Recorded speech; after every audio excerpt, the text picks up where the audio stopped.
PETA, podcast every day in April, where during the month of April you'll hear about different topics and different stories and discussions that I have on my mind and on my heart to discuss and address for this month. It may be sports related, it may be stuff related. You may even hear some guests on the show that you may haven't even seen or heard from me addressing on the show. But this is PETA, and this is Podcast Every Day in April. Hope you enjoy.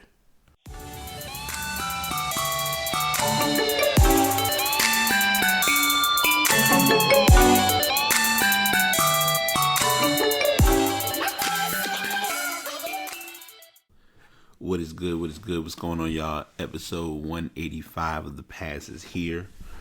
I hope everyone's doing well as I make all the rumbling and rambling of noises possible. As always, I'm your host, BT. Happy Sunday. I am here to, go ahead and alleviate my duty and my promise that I did share with you all on episode 184 for the weekly show. If you have not listened to that, go to Spreaker.com/Brate Podcast. Episode 184 is there waiting. And I got into a bit of a LeBron spiel, so it kind of generated and led to this podcast that we're doing today. So I'm here to alleviate the stories and the perspectives related to what many have termed as the king or the chosen one, or whatever nicknames that have been given to Mr. James.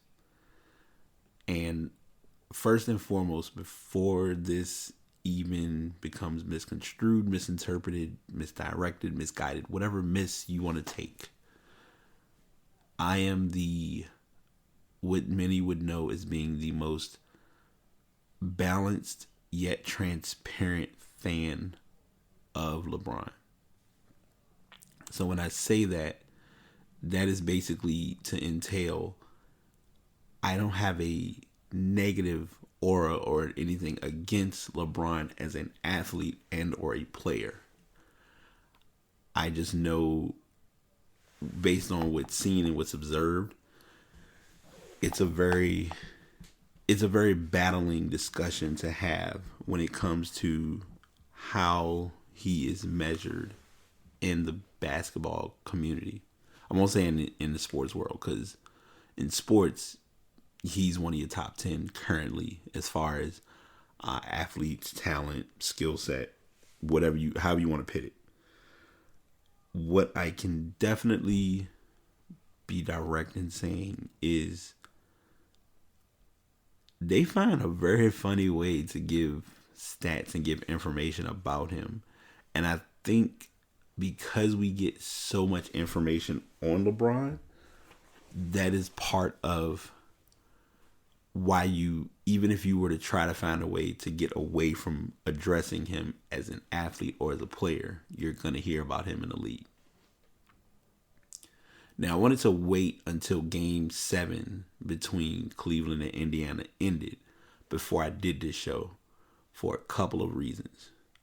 One, it would be very tough, but it would have been a smidge petty in doing this show with them losing the series and then coming into this story and saying, well, what's next? And what are we gonna do? So I decided to not go that route, which in hindsight worked just fine.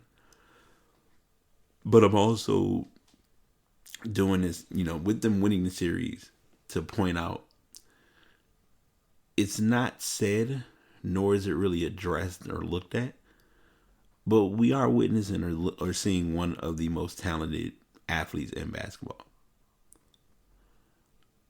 I said this on the show yesterday, and I'm going to say it today because I feel like it's something that is tough to do, but it's naturally done. The comparisons can't be stopped, but they have to be contained a little bit. And here's why I say the containment is important. 2018, we'll go back as far as 2015, because that was kind of when Kobe was on the verge, not on the verge of the decline, but on the verge of I think he had just won a championship a year or two before, and it was a shift of the guards, a shift of the league. You go back 1999, same thing with Jordan and Kobe. Because mind you, whether people, and many of my friends who are basketball fans will state this and can confirm this. All three of these players were in the NBA together, playing against each other or playing in some manner of a game in the same season or a couple of seasons. Because if you look at it, let's see, Jordan, I want to say Jordan retired in like 04, maybe 05.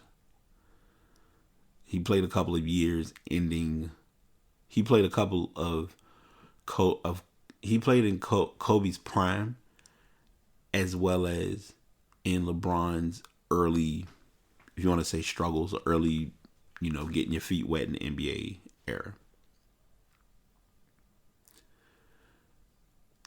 It's always going to be who did it best. Who's the best of the three? Each player has a different skill that stands out amongst the others. I know the title is going to say the LeBron podcast, but I'm bringing those two into this because it's relevant to this discussion. It was a post that brought this up, and I want to come clean because it was a comment said about being a LeBron hater. Not everyone is a LeBron hater who doesn't give joy to what we're witnessing. Let's be fair. Is what LeBron's doing a big deal or like big news? Yes, it definitely is big news. If it wasn't, today's Sunday. On tomorrow, all of your major sports shows or stations are going to talk about Game 7. And to add to that, if I'm not mistaken, I think LeBron had 46 or 47 points in that game. And even if they had lost the game, there would have been some way or somehow to put it on one person, which is tough,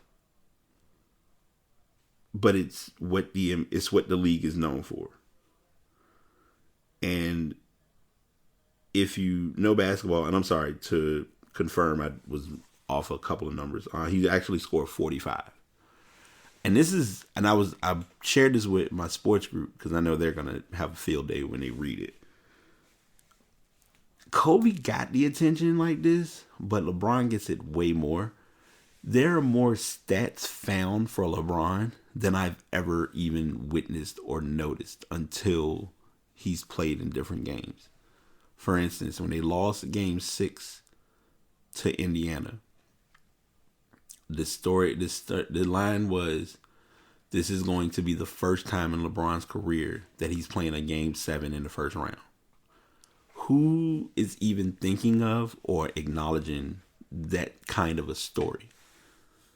And I'm not, before I get bashed about it, I'm not knocking or pushing anything against ESPN or any other sports sources who find or obtain or share these pieces of information. Because it's just what it is. It's information. It's a way of you learning the player inside and outside the game.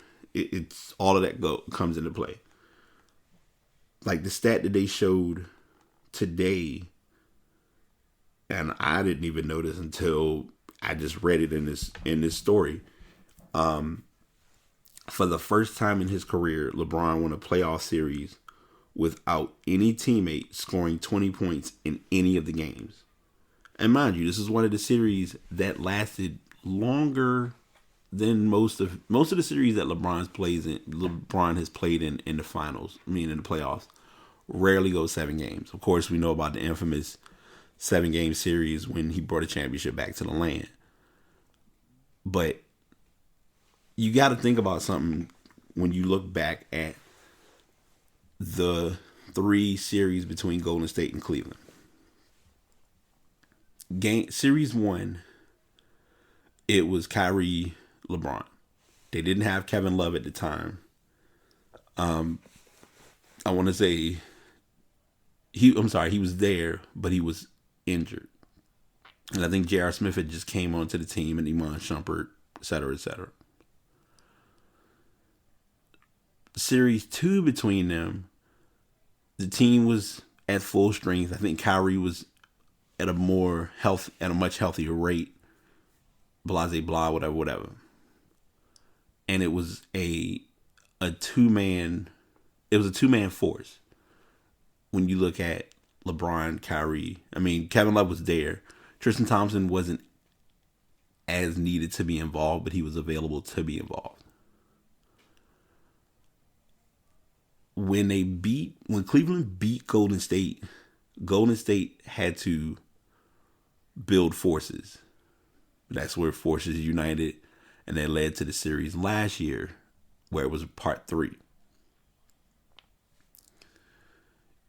Both teams were at full health, but you were playing against a Golden State team, despite whether people want to look at it that way or not, where Golden State had 4 All-Stars and Zaza Pachulia. And I know I'm a badmouth Zaza, but low key, he was actually a starter, or actually was considered to be in the lineup for the NBA All-Star game, and they removed him. I forgot. I think it was like the overall votes were done, but then coaches and players, I think, got involved, and they kind of realigned the selection. But if you really look at it, they could have had 5 players starting, or 5 players make the All-Star team. And this season, this current season that we have watched going into the playoffs, it's been a unique situation for both teams. Because number one, Golden State's not the number 1 seed. It's Houston. And Houston's been a quiet number 1, but Golden State also smoothly coasted against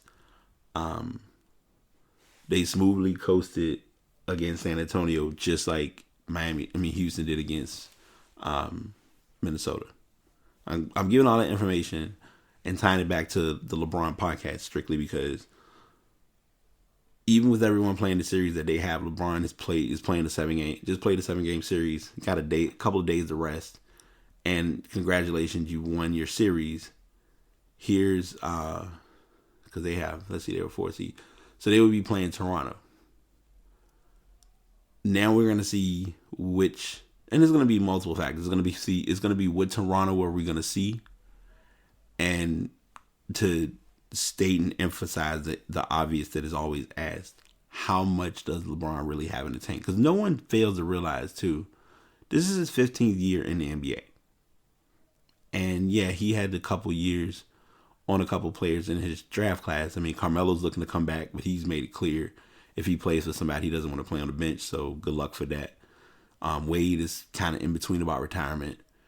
Chris Bosh, he kind of was, I won't say clamped, but he was kind of shut down from if any teams would be able to give him an opportunity to play. And you have LeBron, who 9 times out of 10 is playing. There's no reason he's not playing in the next couple years. But I know I'm giving a lot of information, just general talk, and it's not really, well, you don't have any stats. And what's proving your point? There's really not a point that I'm making of saying this, but on my personal piece or personal mind, headspace, whatever, however you want to pin it, I feel as though enough is enough. We have to let this era of basketball be LeBron's.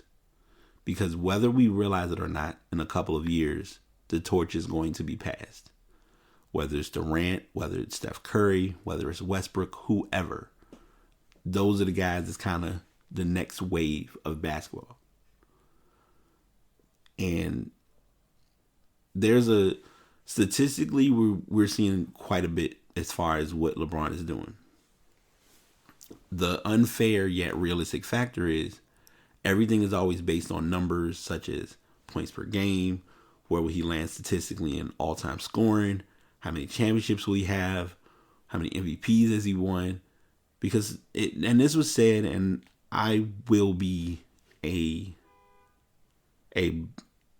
bland and direct stats person. He could win an MVP every year if possible. But the tough part is you have to make that balance of an imbalance for the game. I don't want to be the bad guy, and even though I'm a Houston fan and I'm loving James Harden's play these past couple of years. This year, I think it's one of his best years he's had. I'm just hoping that it's not done backwards, and they say, well, we're giving the award to, say, LeBron. Because I feel as though Harden has played the most consistent basketball the entire season. Even with the couple of games he may have missed, things of that nature, he still has been the face and still been the star for Houston. But I just don't, I'm never sold and never can see it until it actually happens. Because it's just like Westbrook has come up in the conversation when you look at it as, well, Westbrook averaged a triple-double. Again. And that's another, as I call it, another ESPN stat of we've never seen a player average back-to-back, triple doubles in back-to-back seasons. But here we are. We witnessed it.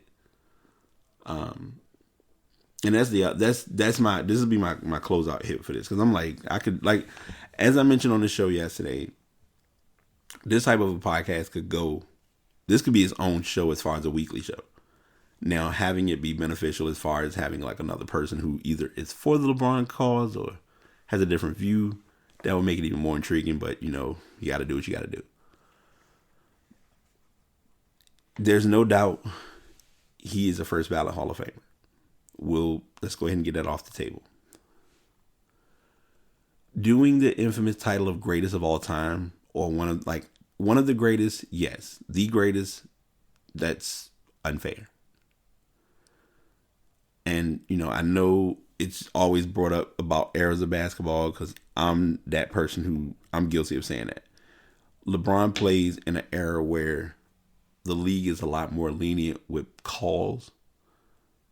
90s, there weren't really many calls. Jordan had the superstar call. Kobe had the superstar call, but not as much as Jordan did. LeBron, it's kind of pampered for him. And LeBron fans, do not come on some aggressive, well, no, I don't feel that's true. Because it's how you see the game kind of be played out. But I just want to, this will be my closing, and then I'm going to shut up, because I was supposed to shut up 10 minutes ago. Let his season ride out. And he's even said this himself, and I'm saying this because it's something that's relevant to this entire conversation. Let his legacy be built the way he's building it. For whatever reason, there's this, we feel like a legacy should be X, Y, and Z, and here's why, and this is where. No. That's opinion. That's your perspective. That's how you see it. At the end of the day, the person playing the game is the person playing the game. If he's averaging 5 points, if he's averaging 55 points. He could average 45 points a season. If he doesn't win the championship, nobody gives that much attention to it. We'll look at the statistical side, but then it's, well, he's been to the playoffs, or he got to the finals and lost. It's the missing of realizing him making the playoffs is cool, but it's also the opposite team. You playing against a Golden State team that had Draymond Green, Steph Curry, Klay Thompson, Kevin Durant, Zaza, JaVale McGee. They had pretty much a stacked team. And you pretty much have LeBron out there working with much of nothing and doing what he can. And it's the reality of deja vu. Go back to look at when he first got to the final. If you look at the team, and shut it down, we done with this part. Look at the team he had when he first made it to the finals and they played the Spurs and got swept. Look at that lineup. That was not a bad team. And look at what he has this year going into the finals, if they make the finals, along with what he had last year when they played against Golden State in their last finals appearance. Just think about that. Bring up your stats, break your information down, and just look at what you got going on. But we're nearing the end of the pass. I have one more day. Looking forward to it. As always, thank y'all for tuning in. Shows are uploaded, as I mentioned earlier, on Spreaker.com/Brite Podcast. You can go back and listen to any episode for PETA, as well as the weekly shows. Microphone being used as the Blue Yeti. Website, if you want to go to the website and just look at the get the listens, passpodcast.com. At the bottom of the page, if you have an iPhone or if you are using iTunes, you can subscribe to the podcast through iTunes, and it's definitely appreciated, as well as providing any feedback or any ways of making this a better show for the listeners. So with that being said, look forward to talking with y'all tomorrow. I know we're going to have a good show because this is where I get emotional. It'll be the last show. But anyway, y'all be good. Stay blessed. Stay blessed. Be positive. Pass signing out. The one point of the show I don't like to reach, but every show must have an ending. So you have made it to the end of yet another episode of the podcast Every Day in April. Continue to tune in. These will be going on from April the 1st until April the 30th. And I will guarantee you that there will be plenty of content and more than enough information to share and address during this show. Thanks for tuning in.